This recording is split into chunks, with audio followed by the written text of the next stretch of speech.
Today we are going to make a review of the book The Body. It's written by Stephen King in 1982. It is published in the bundle The Fall from Innocence by Viking.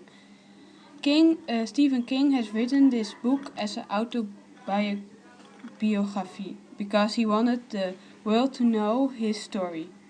Afterwards, in 1986, it was made in a movie. Our opinion about the book that it's quite exciting because everything that happens is unexpected. The book is full of surprises. The book is also written in a funny way and has big character developments in it. It's a good book and we highly recommend it. Now I'm going to tell a summary about the story. The story is about four boys who are going to seek a dead body. Fantasio informs his three friends that he was overheard his brother Billy talking with his friend Charlie Hogan about the location of the corpse of Ray Brower, a boy from Chamberlain Lane, a town 40 miles or so east of Castle Rocks, who has gone missing while going out to pick blueberries with one of his mother's pails. The four decide that they will find it so to be famous. The boys walk along the railroad track towards the presumed location of the corpse. Along the way, they trespass at the town dump and are chased by trashman Milo Freshman, dog shopper. Milo insults Teddy's father, which causes Teddy to unleash his anger on Milo. Gordon and Fern are nearly run over by a train while crossing a bridge. While at the resting point, Chris predicts that Gordy will grow up to become a famous writer. Perhaps he will even write about his friends one day. When they finally find the spot where the body lies, a gang of bullies arrived, just after they do. The gang is composed of Fern's older brother Billy, Charlie Hogan, Chris' older brothers Richard Eyeball Chambers, Norman Fussy Breckwowitz, John Ace Merlin, and two others. The older boys are upset to see the four friends, and during an argument, Chris pulls a gun belonging to his father from his rucksack that he took from his home and fires into the air and then threatens Ace, the leader of the gang. After a brief standoff, Ace realizes that Chris is serious and the teenagers leave.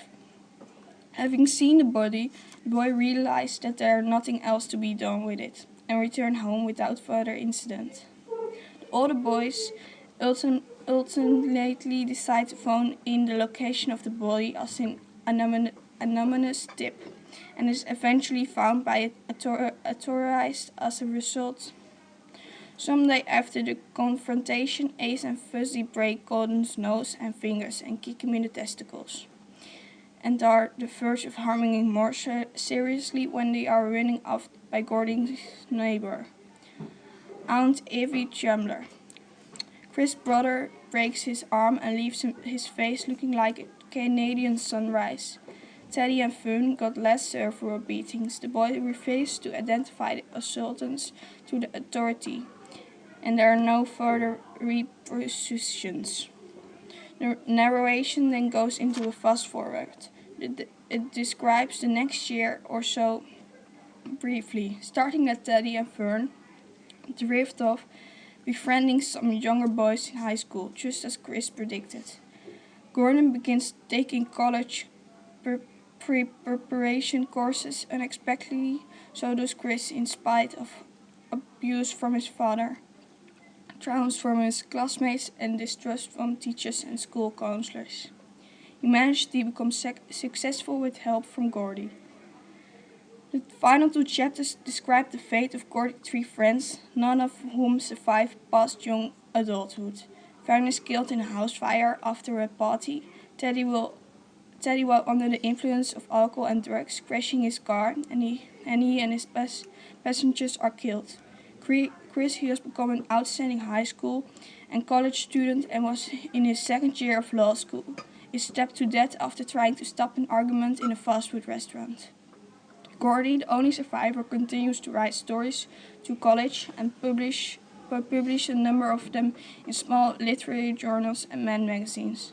The first novel became a bestseller in a successful film at the time of writing about the events in 1916.